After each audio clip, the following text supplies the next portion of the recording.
Hello, we have Lansdowne band for Velvet Noir magazine today. How are you doing? Doing great. Is it Aya or Aya? Aya, it's Aya. Aya. Here, Aya. Thanks for having us. We have John and Sean today with us. And thank you for joining us. Are you guys currently touring? I know you just released a new album. Wish you well. Yeah, yeah. We just wrapped up a headline tour of Europe and the UK, and we're Mhm. headed back to Europe for about 2 weeks, in 2 weeks, and then I think it's some time off to do some writing. Okay, that's cool. Well, I have to say it's actually refreshing seeing a band like Lansdowne still going on at 2026. It's been almost 20 years since you guys have existed. Yeah, we started in 2006. Sean and I started the band. Sean was actually 17 in the middle of his freshman year at Berkeley.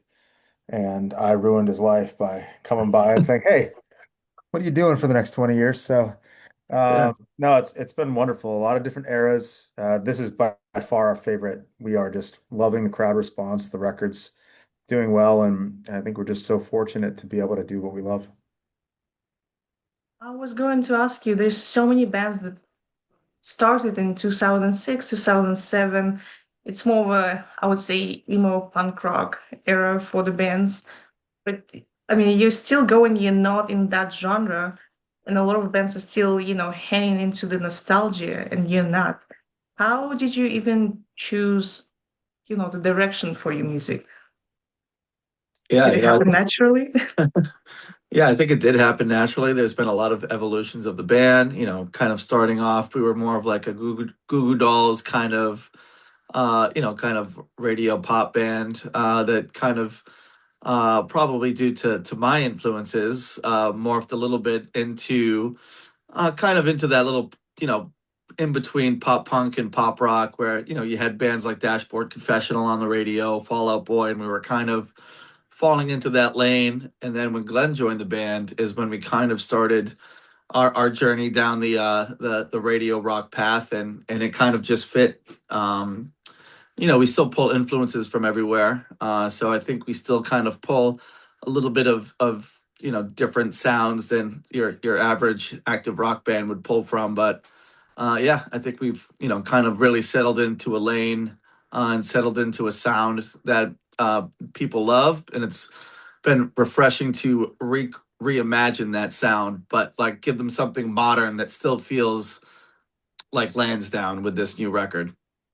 Yeah, well said. I can definitely agree with you on that. It feels, I would say, a little bit. There's still a little bit of influence of punk rock, in my opinion, but mostly classic rock. Definitely not industry polished. That's why, so many people connect with you. Yeah, I think that it's hard for us to know because people hear what they hear, right? So for us, I think we just try and write songs that we would love and listen to and that we have fun playing live. I mean, the number one thing that we try to think about when we're writing a song is this going to translate to the live audience? And if we can answer yes for that, then it's something that we're interested in continuing to write, especially with this whole new record, Wish You Well. Those songs were specifically written to be, high energy and translate to a live audience. It's where we feel the most comfortable. It's where we feel the most loved, and we're able to give back to the crowd. So yeah, we're really excited about it. Well, was she well? Did you guys feel like there was something different in the making compared to your older stuff? I can definitely say it feels more emotionally heavy. It's emotionally heavier than earlier works. Yeah, it's there's been a lot of pain and a lot of healing. So definitely an intense journey. All these words come from, my life and then the stories that we hear from fans. And we started writing a little bit more about, the band members' experiences, just pulling in more influence there. But it is more emotionally mature, not only in terms of subject matter, but I think the sound as well. And we try to use all of that pain for good, and we try to use it as storytelling for sure, and just the messages we get and the stories that we hear at merch after the shows, and um, we can tell that our stories are shared by these people, so we know that this is resonating. Everybody's going through this stuff. Um, so it's a great honor to do it. I was also reading through the lyrics of the songs on the album. Can definitely say the lyrics are very mature compared to. I don't like comparing bands between each other, but I really resonated with, again, the maturity of the material. Yeah, I mean, we've all been through a lot, and so trying to pull from our lives and what we've been through and what we've learned. You live long enough, you're going to have your heart broken a little bit. You're going to break somebody's heart. You're going to um, maybe change how you handle your social situations. And so this is just a huge reflection. It's also been a long time since we've released a full length, and so you're getting that almost 15 years of growth from the band. And I'm so glad that it's coming through for you because, I mean, really, that's what it's about. If you can feel what we're talking about, singing about, what we're playing, you feel that intensity and that emotion coming through, then I mean, that's all we need. I honestly feel like it's as if an emo version of me has gone through the therapy and understands things better and puts it in a different perspective rather than being extremely dramatic and hurt. Sure, sure. Oh, Okay. look at this guy. I was on the one for tomorrow morning at 8:30. I'm sorry. That's why no one was letting me in. Yeah, good job. Oh, Yeah. hi, I am Glenn. Glenn. Likely story. Hello. How are you doing? Thank you for joining. We have 3 band members. That's the most we had. All right. Yeah, we travel as a unit. That's an important thing to know. I mean, this really is a family environment for us. We're all best friends. We weren't always best friends. Like sometimes I'm amazed that we made it 20 years. There was a lot of infighting in the early days, but we've all grown up together. We all have families now, and we try to do press all together when we can. We try to Mhm. write all together when we can. It really is a unit. Did you all know each other back in, I don't know, how long have you known each other for, all of Yeah, you? so I had just graduated from college, or maybe I was in college. Last year of college or graduated, I had met Sean. He was in his first year at Berkeley. And then we met Glenn within 6 months of forming the band. He was in another band. That band broke up. Glenn was getting on a plane to go audition for some other band. And I asked him, I said, hey, man, like, how do you feel about not going to that audition, just moving to my house and come be our drummer? So within a couple of days, he was on a plane. I had an air mattress in a spare room, and that was it. He never left. Nope. I That's moved how in. it It was all great. starts. Yeah, that's when you had, no worries in the world and big dreams. That's how it all starts. And Yeah. glamorous with the mattress on the floor. And it Yeah. It grows into was. something great that goes on over 2 decades now. Yeah. Yeah, we're really lucky. I did want to talk about that, this is the third studio album. The previous one was in 2023, and it was almost 12 years ago the first one came out. But you do have a lot of EPs and singles that come out almost every single year from 1 to 3 releases. What is the story behind it? What is the logic? Did you guys take that one? Um, so, part of it is kind of just playing into, the new music technology and how Spotify and Apple and algorithms work, where, constantly releasing helps to get us exposed to a wider audience. Inside of these platforms than if we just put out a whole body of work all at once. Once you do that, it's kind of like that's it. They'll give you your kind of time in the sun there, and then you'll be left in the cold in the platform. So by kind of just continuing to feed the machine, it helps us to reach more More people. people. And unfortunately, that's how it works. Was it hard to kind of transition from the traditional ways of making music and being promoted into the nowadays technology? I think in a way it's almost better because now kind of each release feels like its own thing with a single where in the past, you might have done that with one or two songs, and those really got a chance to shine. Where now we have more opportunities to give each song its own life cycle, and really give each song uh, more meaning and more exposure to the fans. Where in the past you would put out maybe one or two singles and then drop a whole record, and people would find and gravitate towards some of those deeper cuts of the album, but really the singles would be the ones that stand out. So I think it's cool that we are able to do that, and it is kind of the new norm to put out a lot of songs from the album before you wrap it up, so that each song can really resonate with the fans. Yeah, it also helps us to test market new sounds. So we've released a lot of different sounding music over the years, trying to figure out kind of where we wanted to go next directionally.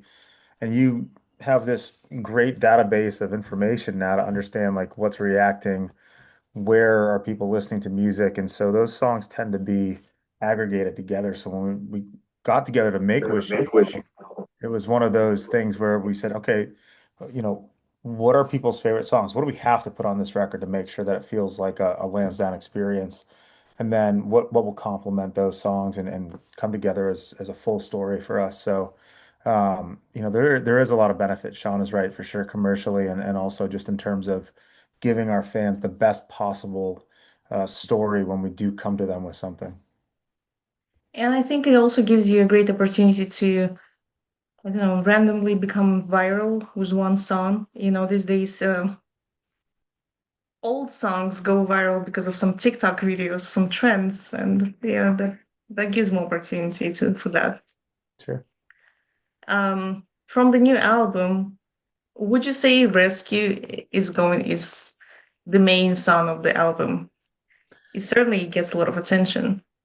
Yeah, I think that it is the most impactful song on the record. So certainly in terms of message, when we're talking about knowing that you have to advocate for yourself, that no one is coming to save you, that ultimately that you are responsible for the strength that you need to keep going. I think that has really been an important message for us because, and I talk about this on stage every night, where in any given time in any room, somebody in that room didn't want to wake up that morning, and they may not want to be there the next day. And it doesn't have to be so dire as a life choice, but it's about all of your choices. Like, how are you going to make progress on your own goals and journeys and dreams?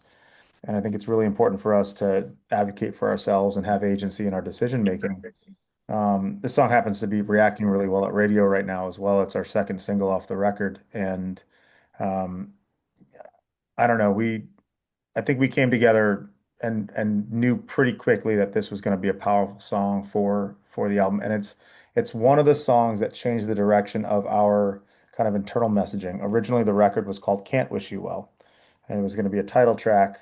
And that song is just about toxicity and letting go of something that you know you can't fix. And we really wanted to be more positive. Glenn, I think actually you were one of the main people that was talking about moving in a direction of progress, right? So we cut the cant off, just kept the wish you well, and so really the record as a whole is about saying, I've been through all of this stuff. I've done so much learning. I still feel pain. Some things may never heal, but there's an opportunity to grow from this. So how do I take everything that I've experienced and make it positive for my life? So that's part of why that the title is what it is. Did you always kind of know that people would latch into the meanings of the songs, and that's why you pick the topics that you pick? Not the reason we picked the topics. We just we happen to go through a lot of sad stuff.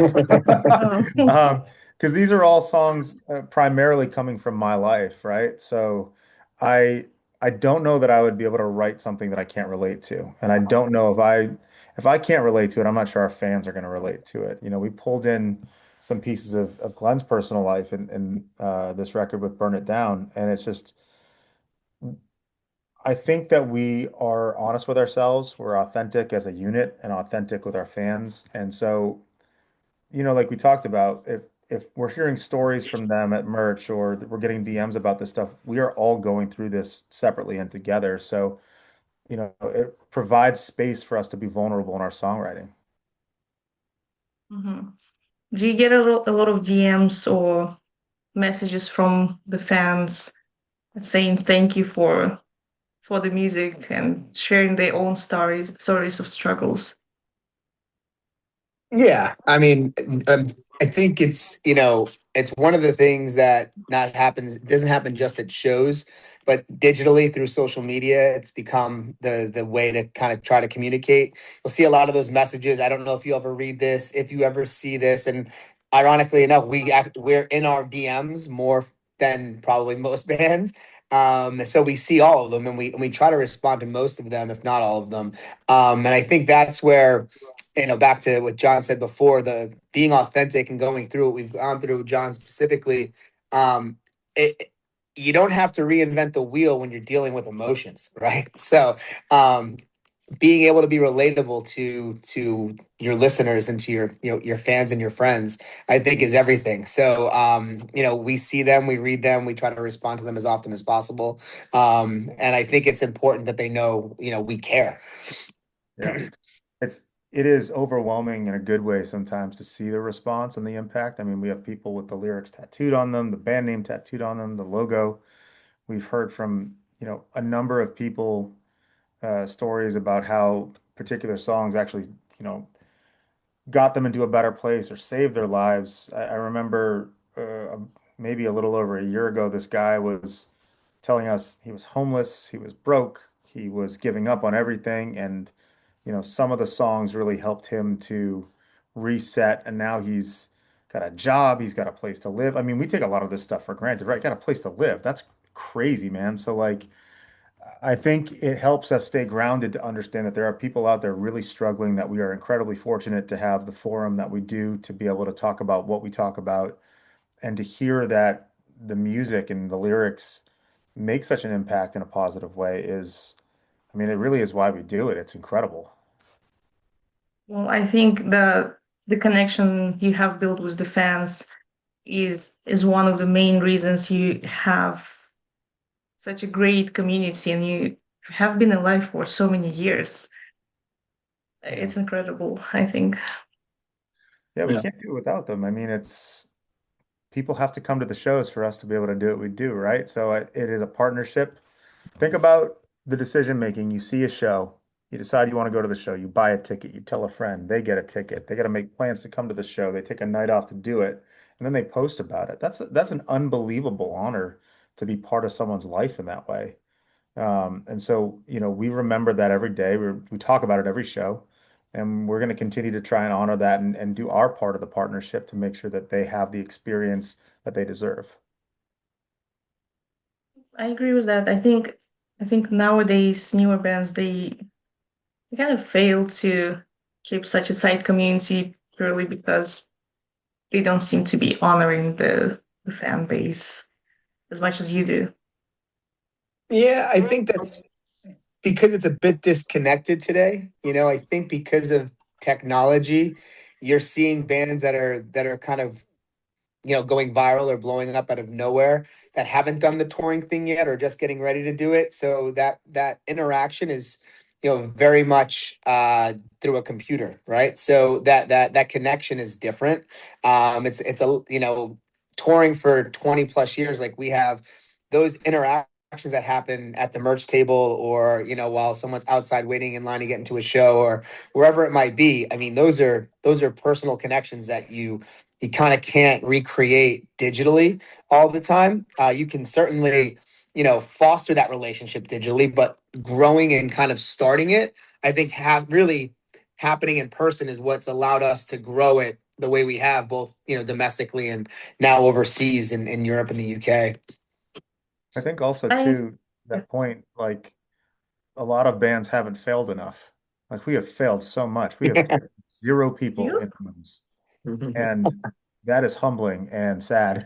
But I Uh, mean, it helps you to really appreciate what we've grown, right? So I think if you've never failed or you haven't experienced how hard this industry is, maybe you take it for granted. And that is something that we'll never do. We have been at the very bottom. And we just again I'm sounding like a broken record, but we really do feel very fortunate that people show up to these shows. What do you mean by fail? I wouldn't have imagined for a band like you to fail. Oh, it failed so many times. It could be touring and not having a lot of people come to the shows. It could Oh, be strategic decisions where you're trying to make the best decision that you can with the information that you have. This is a really hard industry to exist in, let alone succeed in. So if 99% of bands are failing, there's a lot of mistakes to be made. And I think it's just one of those things that comes with the territory. We have always pushed really hard to make progress on what we're doing, whether it's songwriting or touring or just, our communication internally. And when you're taking risks and you're dreaming really big, you are going to fail quite a bit. And so I don't mean ultimately failing like, oh, let's pack it up, guys, we're done. It's more like, the growing pains. yeah, yeah, oh my God, a lot of growing pains. Yeah. But that's so good though, because now that we are, I feel like we are the best band that we've ever been. We're the best of friends that we've ever been. I think we're writing the best music that we've ever written. And the audience is responding, right? The crowds keep getting bigger. So many of the shows on the last tour were sold out. And that really is inspiring for us. It means that our hard work is paying off. And because we had the experiences that we did before the sellouts, going to zero to hundreds or thousands is not easy, right? So like I think if you don't take stock in that and really appreciate it, you're probably in the wrong business. Yes, and you know, you guys go from huge festivals to like tiny sweaty clubs. Which of the venues makes you more nervous nowadays? Now More. that you have experienced everything. Um, I mean, I don't know about, I would say I would kind of flip it. I get more excited over intimate club shows.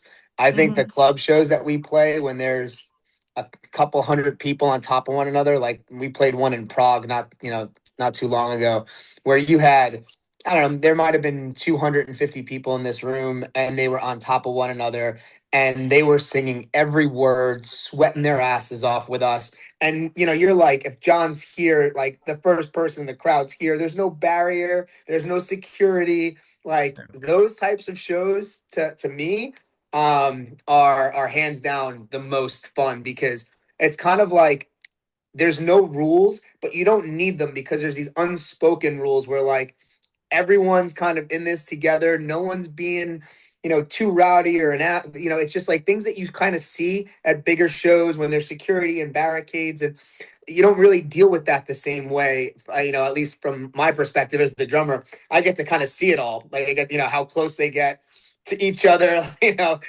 so getting to witness that and getting to see all the faces of like how excited people get to be that part of the show, like they're part of it at that point, right? So to me those are the best ones that we play still to this day.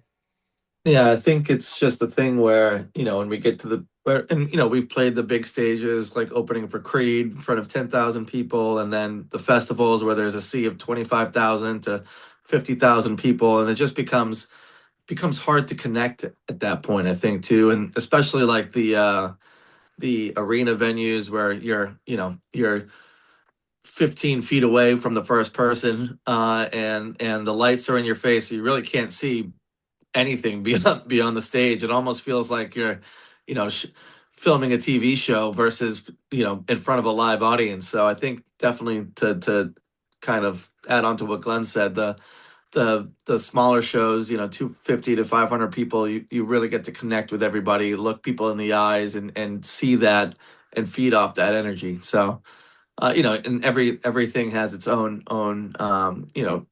give and take, but definitely the club shows the energy is electric, I think. Yeah, I love it all. I was trying to think what you guys were talking like, what do I prefer more? I think each of them have their own magic, just as like the person conducting, right? And there's a different approach to communication with those crowds when it's thousands of people versus when it's hundreds. But you asked a question in the first part where do you get most nervous? I don't think we get nervous anymore. And that kind of is sad for me because I think that we're so comfortable with doing this. I am looking forward to the day that I get nervous again about about getting on stage. Right now, it's more like we're standing backstage. We can't wait to get on stage. You should see us back there, just very rowdy, like we are ready. And I'm sure it will come again, but like I miss those early day feelings of the butterflies when you're like, ah, how's this gonna go? I don't know if I got it. And now we're more like, just I cannot wait to get on that stage. So I think part of what the crowd feels is that we really want to be there. We love being on that stage, no matter how big or small the crowd is. But yeah, the intimacy really is a special feeling. Would you say maybe going to countries you haven't been to would make you nervous? For example, you have been to Central Asia countries, which is again remarkable. Not, I mean, almost nobody from the US goes to Kyrgyzstan or, any other nearby countries. That I it honestly blew my mind that you did that. Yeah, I think we get more. You guys can talk about the AFE stuff, but I think we get more curious than anything else. It's more like, Mhm. new audience. I wonder how they're going to react to this song or that song, or like maybe some of the banter. Um, it's a good question. I don't know about nervous, but definitely curious. Yeah, I think also again, my perspective from being back there watching when John and Sean will talk to the crowd when there's those that language barriers that might exist, trying to watch people if they're catching, because again, as Americans there's a tendency to maybe sometimes talk a little too fast, and like you'll hear John, he'll catch himself slowing it down, but then it's like you're trying to pick it, he's got to also pick the right words as he would normally have his conversation with a crowd. If you're in, to your point, Eastern Europe, where it's our first time and the language is, barriers a little bit more complex than say a place where English is relatively common. It's always interesting to watch people because like you'll wait for their face and it's like, oh, I got it. Yeah. Then you'll kind of see it. But like there'll be times when like he'll say something, you'll have to wait a second. It's almost Yeah. like a pause. And then the crowd kind of goes, oh yeah, yeah, yeah. So those are, I think, funny moments. I think certainly can create some nerves when you're like, I hope like a comedian, when you tell a joke, I hope it goes over the right way. Yeah, But dude. yeah. So funny. I remember a couple of things. Our radio person, Claudia, when we did our first full European tour, she pulled me aside after the first German show and she said, "You have to slow down. You can't talk that fast here." And I had no idea. So Glenn's absolutely right. Sometimes there's a pause, sometimes I have to slow down. But there are other nights where no one has any idea what I'm saying, and I'll turn around to Glenn and be like, "I have no idea what the fuck's going on. I don't know. Just shut up and sing." I have to tell you, okay, I'm from Kazakhstan, which is next Oh. to Kyrgyzstan, and we don't get a lot of artists coming our way. I mean, I don't live there anymore, but the last time I've seen a foreign band was 30 Seconds to Mars, and it was supposed to be a stadium concert, but only half of it was full. I think people in those countries, they are not really adjusting to the alternative culture we have here. I think maybe that aspect would make anyone nervous. Half full stadium would probably make me nervous. Yeah. Yeah.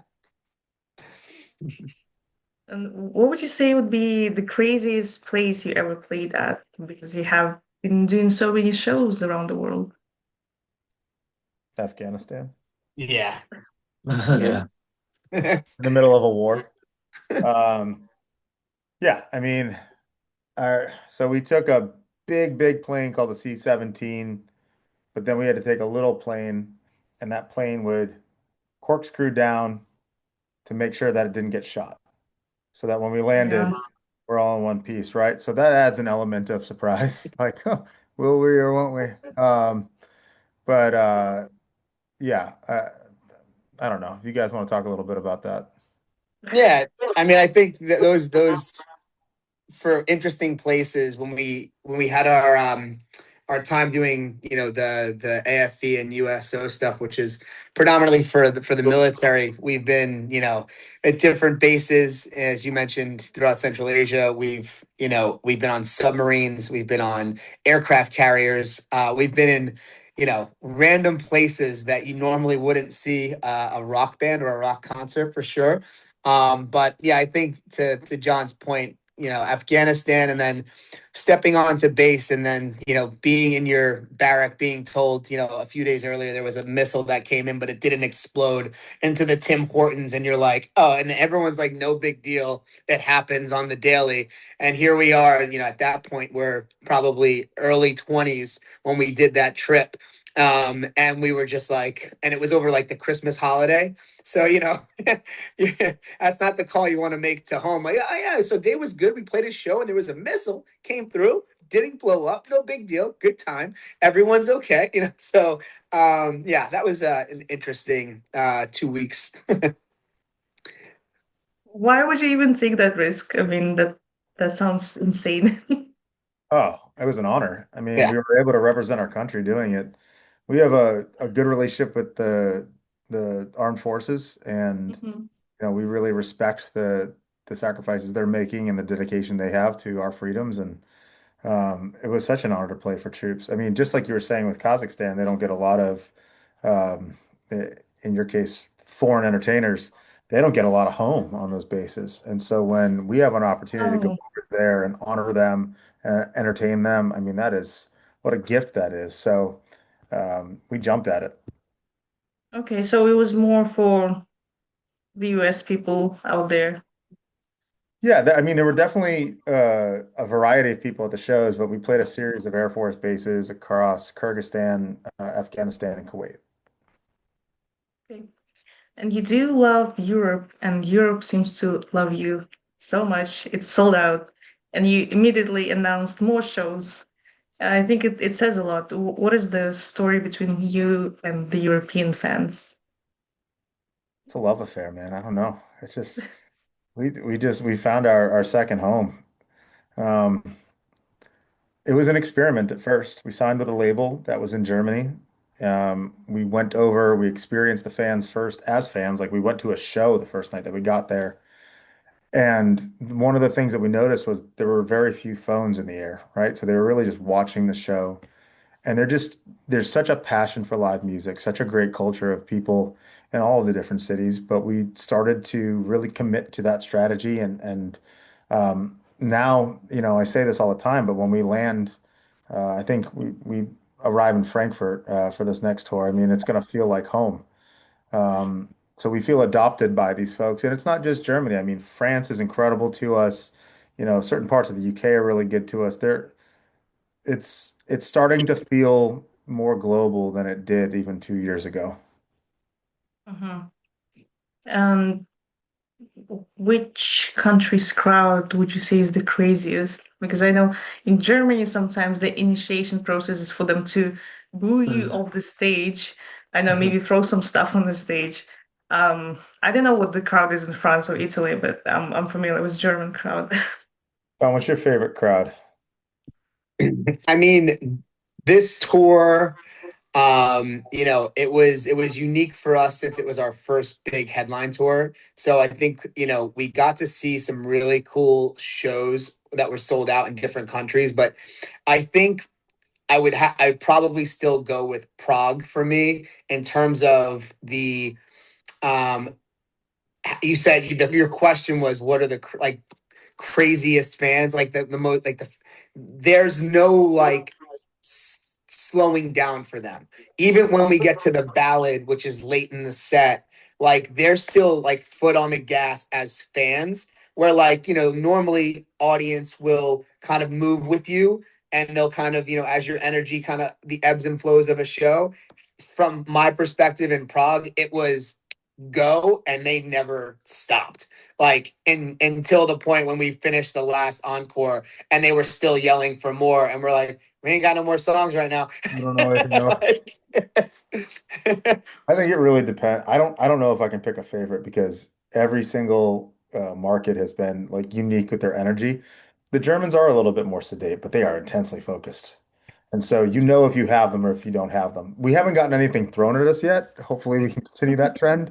But yeah, I mean they are deeply passionate about the music. So I love their intensity. France was wild. I mean, really incredible energy. Lots of singing in the crowd. What was the market that we played in the UK that was like just really off the hook? Wolverhampton. Wolverhampton. Wolverhampton. What the fuck? Those people are out of their minds. Yeah. Oh Yeah. wow.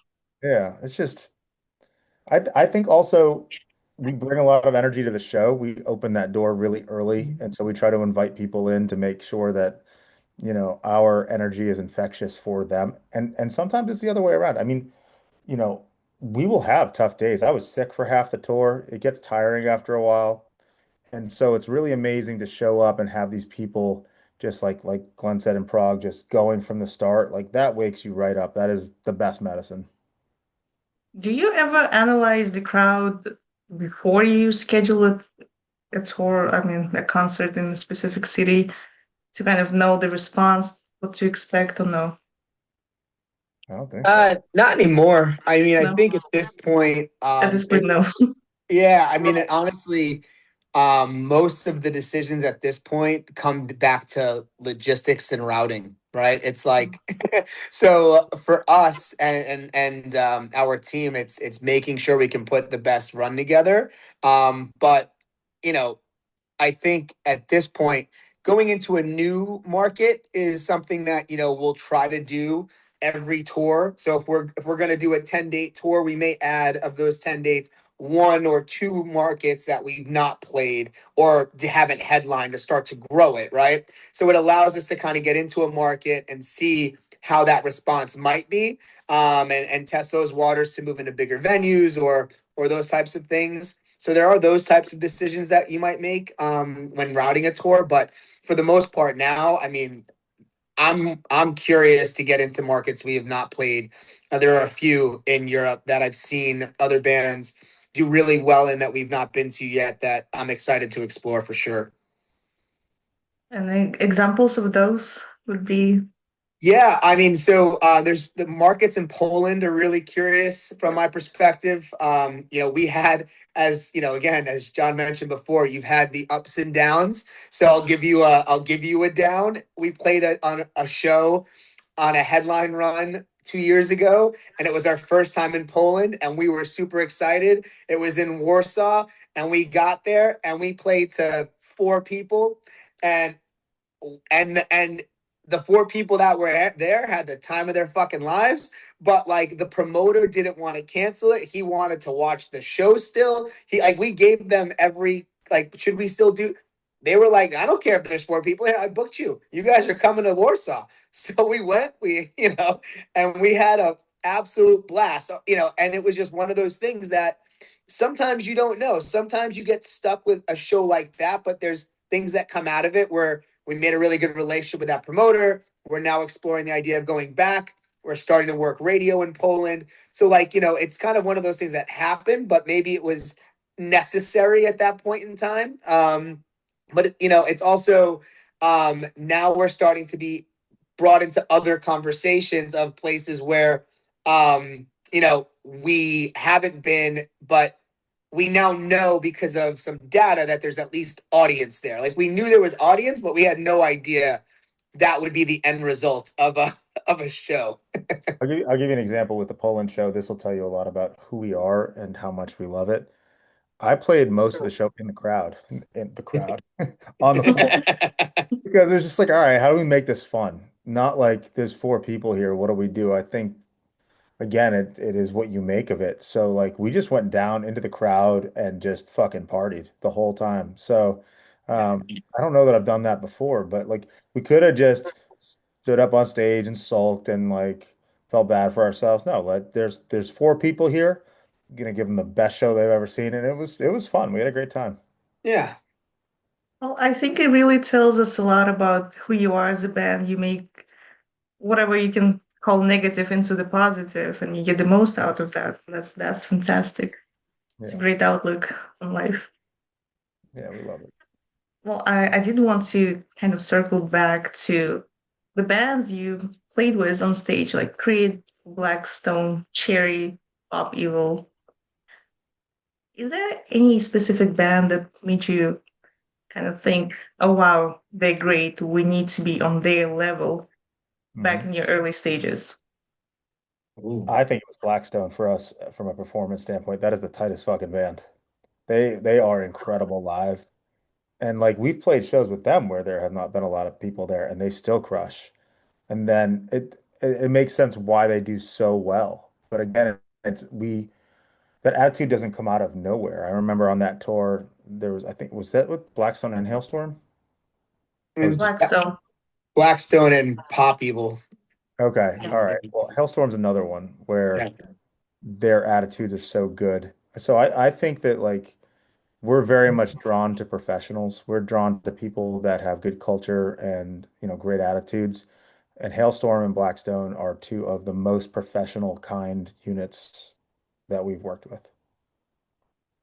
I haven't seen any of these bands live yet. Haven't been as lucky. But I'd love to see you live sometime if you ever come into Florida, maybe, Yeah. or Texas. John's gonna move there right now. He's ready. Yeah. Really?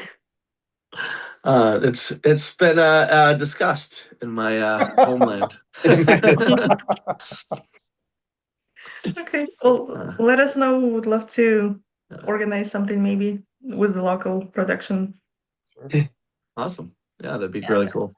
If we go even further back, not when you playing on stage with Creed and Pop Evil, but maybe into your teenage years, are there any bands for each of you specifically that made you pursue the music career?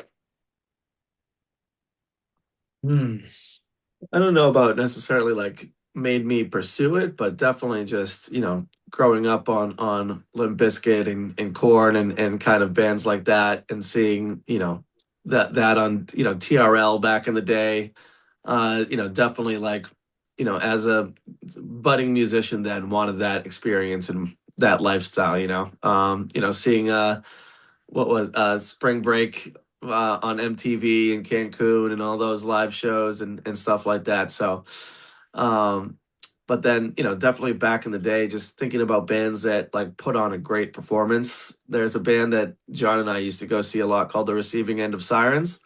That those shows were just electric. So I think from a performance standpoint, that really gave us inspiration to, deliver an incredible live show and what that is able to do, and Paramore is another one that comes to mind, like the power of delivering like a live show that's so energetic and electric and how that can help a band to explode on the scene. I think those two bands come to mind. I kind of keep forgetting Limp Bizkit and Korn are older than you. Lansdowne kind of stands on the same level for me. You have been around for 20 years and it feels longer. And again, as big as Limp Bizkit and Korn. Yeah, it's been a minute for sure. I have a different experience. I was not like a pure musician and I didn't dream of being in a band. The defining record for my teenage years was Dizzy Up the Girl by the Goo Goo Dolls. I mean, that's probably the most impactful record for me sonically. But I went to college to be an investment banker, and it wasn't Same. until the very end where I was like, "Oh, I'll start a band. That sounds fun," and totally derailed my whole life. No, I'm just kidding. It was a blessing for sure. I can't imagine having more impact than we do doing something else. I can't imagine loving something as much as this. There's been a tremendous amount of sacrifice, but it has been the best choice. And what about you, Glenn? Uh, I mean, I kind of listen to everything. My dad got me into a lot of 70s and 80s rock. I was big into Led Zeppelin and The Who and all of that type of music. And then as a teenager, I would say, bands that kind of got me excited, Seosin, Story of the Year, bands where their live show was just like, the guitar. I played drums. I wasn't a guitarist, but they have these sick guitar spins and karate kicks off a riser, and you're just like, what the fuck's happening right now? It was awesome, and I think seeing that from the live show, and then seeing drummers from like the Keith Moon and the Bonham in terms of like how they got me excited of wanting to my own type of drumming, and just kind of being in your own world and just hitting as hard as I possibly can, even in a ballad. Which now I've learned that we can calm it down a little bit. But back in the day, there were no dynamics Oh my happening gosh. in the early years of being a drummer. Everything was hit it as hard as you can and hope people recognize you in the back of the stage. Dude, you know, I mean, you are widely recognized as one of the most fun and entertaining drummers that people see. I mean, people are always coming up to us and saying, the fucking drummer was sick. But I remember the early years, the first year especially, we're in my basement, literally right below where I am right now. And, you know, simplifying the parts was really important because we were learning to play more commercial music together. And I think that oftentimes less is more. I learned that with words. I put less words in songs now simply because I just don't need the verbosity. Um, but I think we've all been through that chapter of can we do less and have it sound like more? Can we do less and leave space for, you know, more emotion and sonically let other things shine? And that's part of the maturing process too. Like when we talk about the mistakes we've made, I listen to some of the old songs. I would do some of them differently, but like it's a great representation of growing up. And that's why I think Wish You Well is so representative of that emotionally mature, that sonically mature sound that we're so proud of. Well, now that you have mentioned the transition and the certain things that you used to do and you do now, do you think the rock audience wants something different now compared to when you just started? It's coming back. It's coming. Glenn has been calling this for such a long time. The kid is Nostradamus. No, I think they want exactly what we're giving them right now because I think songs and sounds cycle, right? And Glenn could speak more intelligently on this part, but you know, even my kids and their friends are listening to Creed and Nickelback and all of the sounds from that 2005 era when radio was more predominantly played on pop stations. And I think that we have been able to stick around long enough, improve enough, and love it enough to be able to give an authentic version of that area that we grew up in. And it's coming right back around. That's part of why Europe has been so important for us. They're really, honestly, just great rock fans. So I think the timing is just right. Yeah, and I think it's funny now because we were put into genres, when we were in our early to mid 20s with bands that may have, fit what I believe the demo is now. And some of those bands are still around, but the reality is that where we were kind of call it position genre wise is exactly who we are now as men too, fathers, husbands, where we are in our lives. Like this is, you know as my one of my sons I'm gonna say my kids are like coming right like now. timed just slightly walked in. So it becomes a lot easier to write that type of music, to want to play that type of music. Hi buddy. When we're living that lifestyle, right? And so we're not in our early 20s writing music like we used to with songs that where the lyrical content from John's perspective might be a little different. So, it's kind of something that is naturally evolved with us as we've matured. And so I think we're going to continue to do that. And I think fans appreciate that. What's up, dude? Hello. Introduce yourself. Introduce yourself. Hi, what's your name? What's your name? Oh, That was Axel. she's so cute. She's so cute. I'll have to say that some people do put you in the category same as Creed as a dad rock. Yeah. Would you I agree?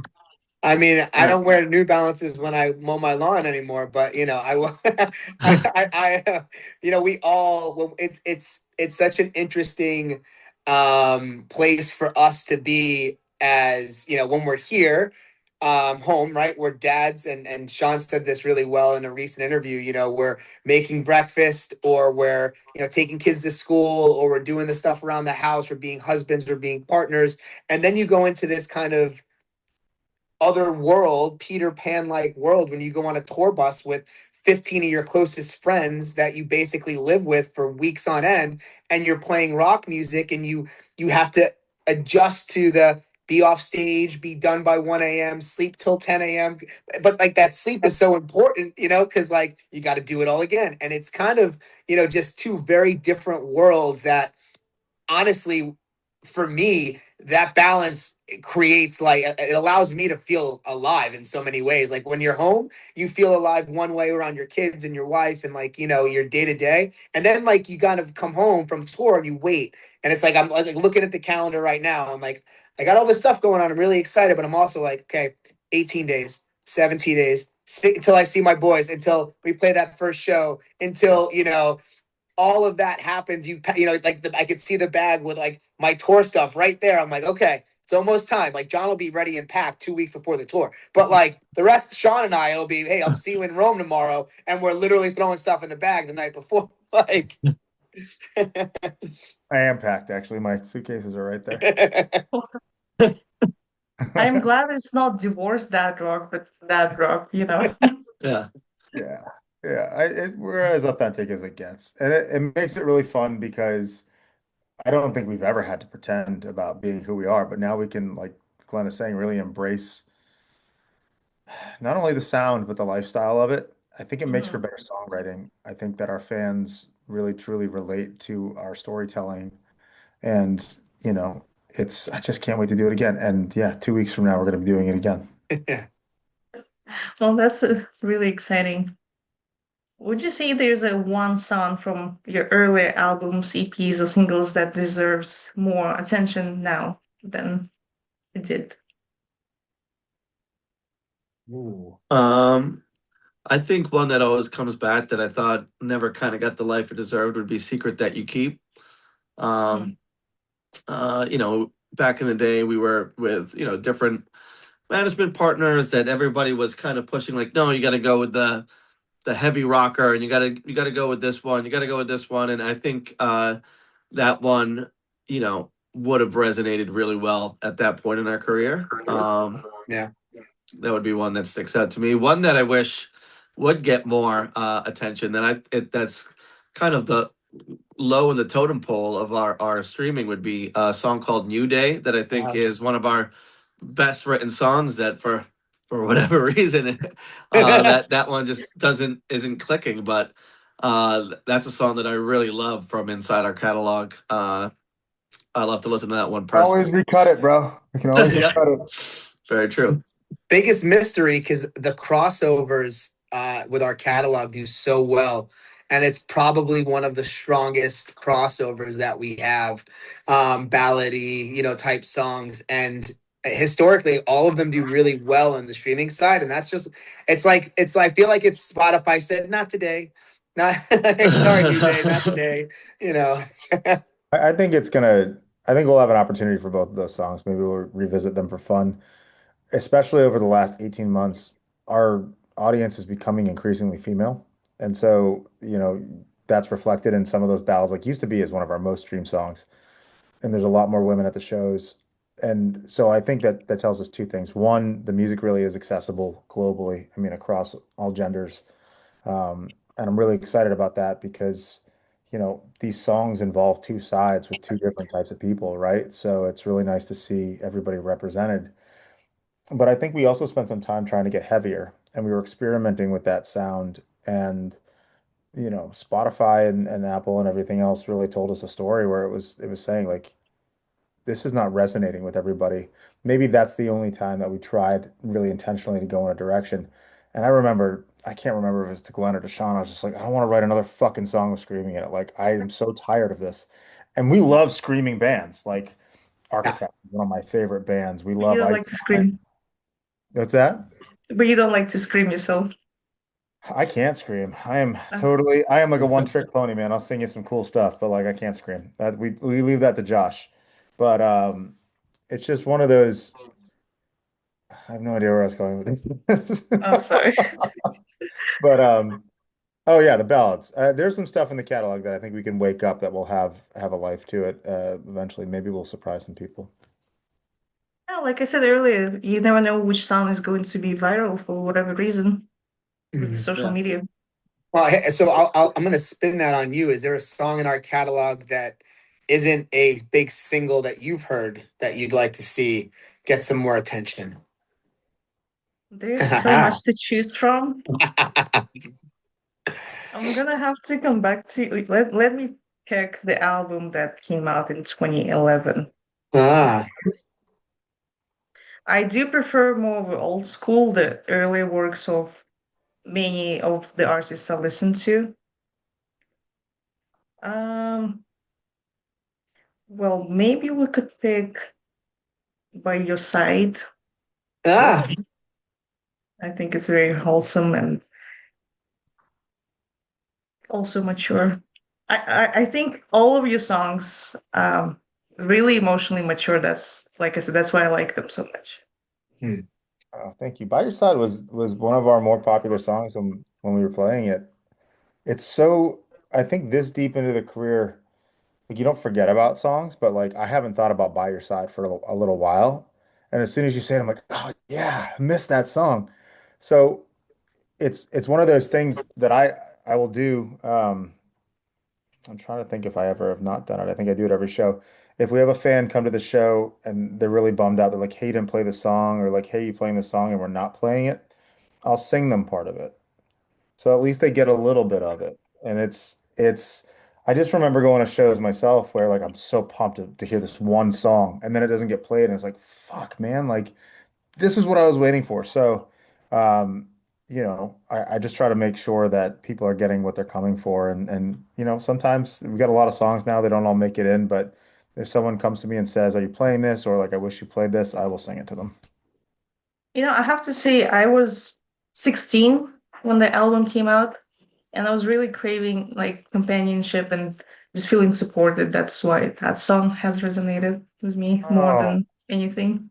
that's so wonderful. Well, I'm really glad to be part of your story. And I mean, it's just, this is what I'm talking about. This is exactly why it's so fun because there are so many people that have identified with different songs for different reasons. And if we get to be part of their day or their thought process or their mood in any way in a positive fashion, like how fucking cool is that? Like that's really cool. So thank you for being a part of it. Of course, no, whenever I'm gonna see you, I'm gonna shout from the crowd, can you play By Your Side? And then I'll come right backstage and sing it to you. But hey, this has been really wonderful. Thank you so much for having us tonight. Yes. Well, thank you so much for being part of Velvet Noir journey, and it's been a great honor speaking to you. Great. Thanks for having us. Thank you. Nice Thank meeting you. you.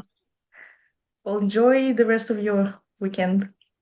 Thank Thank you. you so much. All right, take care. Thanks.